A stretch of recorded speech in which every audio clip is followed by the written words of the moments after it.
question is, how will you follow through on your strategy? And, there are a lot of your allies are worried about that prospect. The Wall Street Journal editorial page said the political result will be far worse if Republicans start this fight only to cave in the end. You can't take a hostage you aren't prepared to shoot. Do the two GOP leaders have a better strategy today than they did in 2011? And I guess, you're hearing that phrase more and more now, shoot the hostage. Are you prepared to do it, to see the country default if the president won't sign the spending cuts you demand? Well, look, it's not even necessary to get to that point. Why aren't we trying to settle the problem? Why aren't we trying to do something about reducing spending? We know we need to do it. When are we going to do it?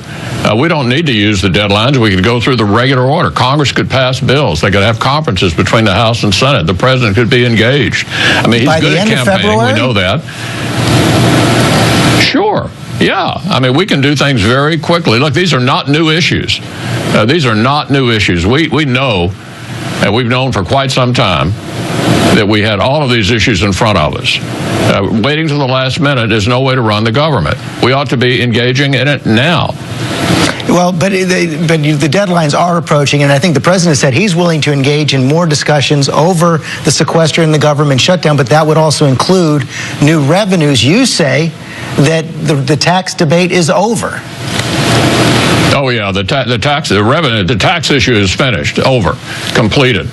That's behind us. Now the question is, what are we going to do about the biggest problem confronting our country and our future? And that's our spending addiction. It's time to confront it. The president surely knows that. I mean, he has mentioned it both publicly and privately. The time to confront it is now. But in the last year, we ought Senator, to engage. Let me just interrupt you there. In the last year, under the Budget Control Act, the Congress actually cut $1.5 trillion in spending. That's more than was raised in revenue over this last fiscal cliff deal. So are you saying that any discussion of revenue is completely off the table going forward? You will not accept any new revenues in any new deal? Yeah, absolutely. The tax issue is behind us. Now the question is, what are we going to do about the real problem? We didn't have this problem because we weren't taxing enough.